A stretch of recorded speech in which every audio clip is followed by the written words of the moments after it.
Kurdish journalists happen to work in BBC. But having said that, Dr. Friedman, right? You talked about how people feel about Gaza. I was in Israel just 2 weeks ago. I interviewed an Israeli politician. In the end of the interview, he told me, I hope one day BBC will I think if you just raise a little bit your voice. I say I was in Israel just 2 weeks ago. I interviewed an Israeli politician. In the end of the interview, he said, I hope one day BBC will recognize Israel. So that feeling is mutual. It's every side. I don't think. I don't think, to be honest with you, I don't think you are loved by. Telling the truth is always difficult, and absolutely there is always room for improvement. I don't say it's one of the best institutes in journalism, but we don't say it is. Nothing is perfect. Absolutely. Yeah. So as you say, I'm just own personal experience I'm talking about. I'm not trying to give a speech. I try to experience I face as a journalist, and how can we take a lesson from it.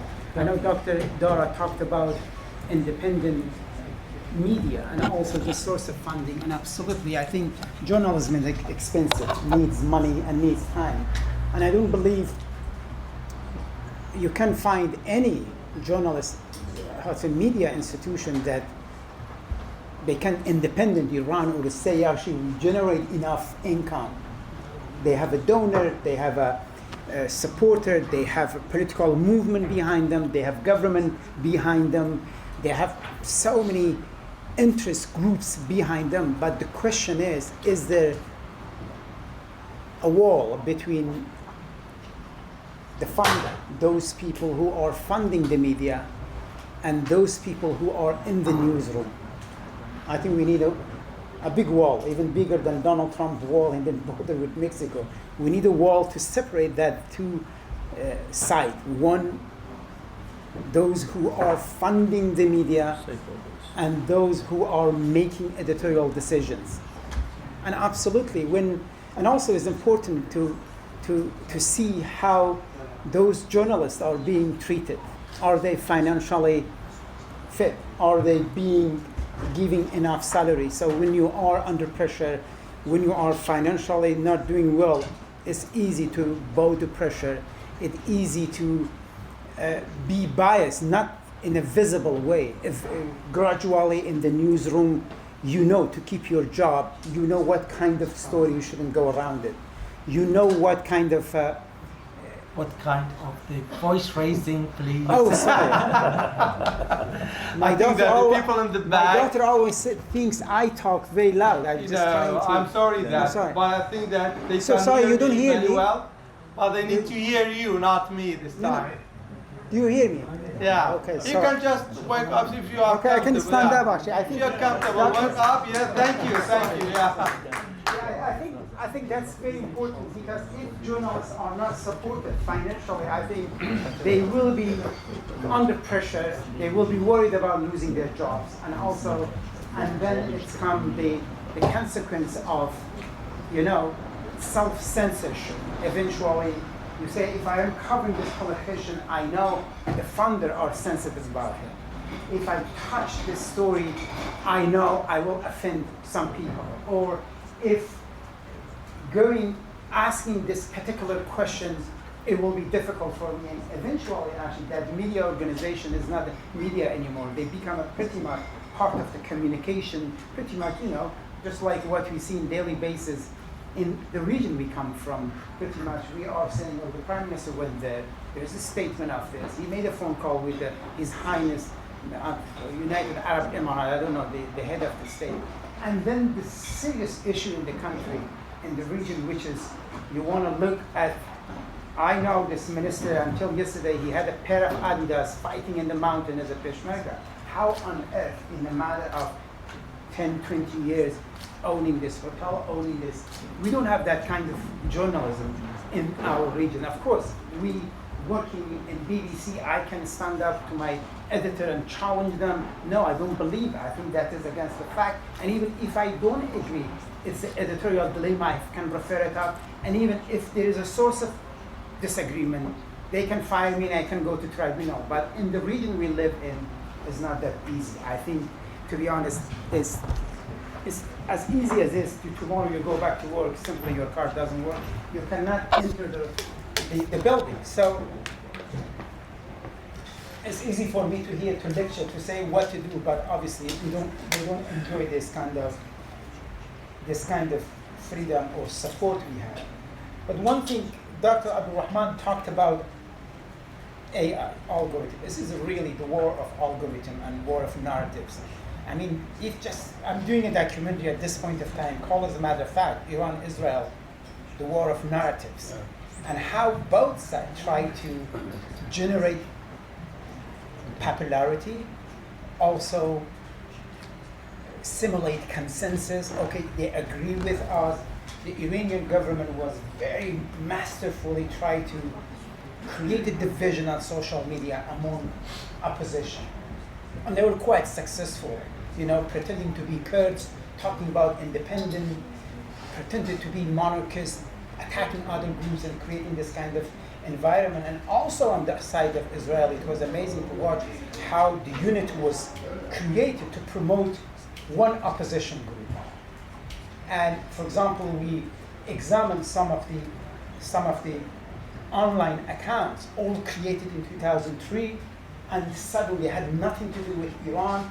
And suddenly, during the war, they become active. Some of them, they were tweeting 300-400 tweets an hour. It wasn't a human behavior. Or some of them, almost all of them were from webpage. Normally, when we tweet, we go on our mobile phone and tweet it.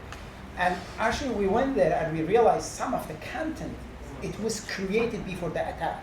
For example, the attack on Evin prisoner, a notorious prison in Tehran that so many political prisoners are housed in. Israel last year attacked it. And we realized actually the accounts they tweeted and encouraged people come to the street, come to this prison. The content was created, whoever created it had a prior knowledge of the attack. It's impossible for those people. So there is a war. The war is not just fought with drones or missiles. It is fought with algorithms. And unfortunately, they have been very effective in swaying the public opinion within their own countries and also fighting their enemies abroad and trying to be popular among other people. And I think at this time, really we need a journalism who are not afraid to ask questions. They are not there to serve an audience. They are there to serve public.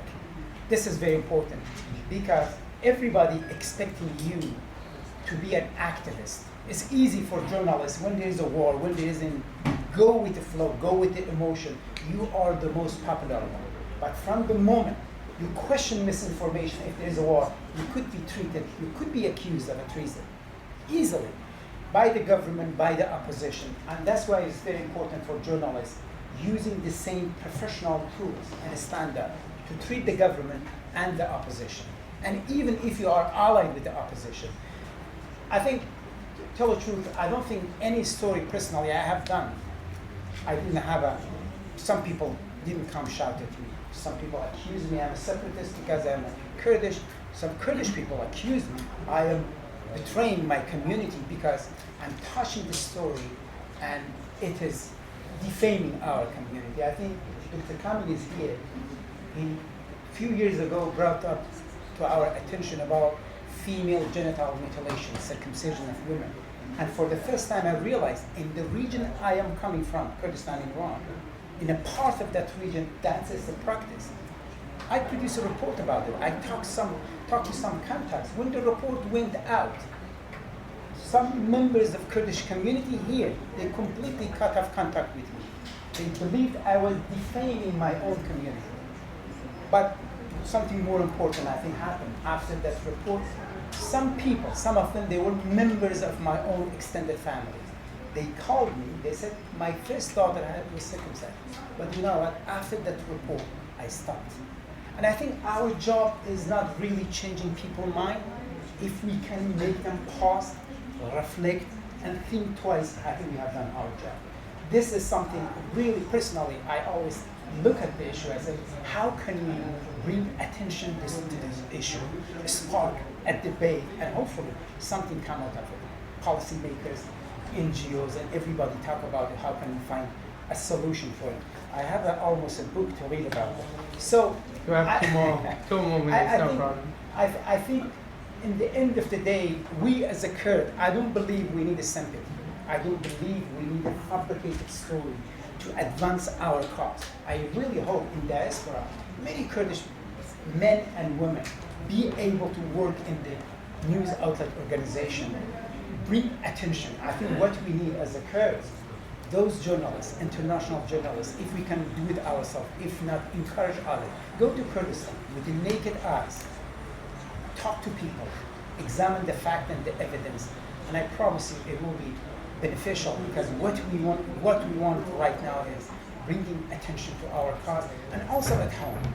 At home, absolutely, there is a lot of work needs to be done. It's not easy with every single outlet there is funded by a political group. Yeah, there is a certain freedom, because if you are Suleimania, you can easily criticize Hawler establishment. If you are in Hawler, it is easy for you. I kind of like that, actually. You know, you can criticize them. But I really hope the day will come, if I'm a journalist in Ruda or Ava or Kurdistan, be able to criticize Party Democratic Kurdistan. If I am in Suleimania, also, if I'm kind of Channel 8, be able to actually criticize what is happening in PUK with other groups. So that's the day. I know it's a dream, but dream is always a gate to reality. I think Nehru said that. Anyway, so I really hope that dream comes true. Thank you. Thank you.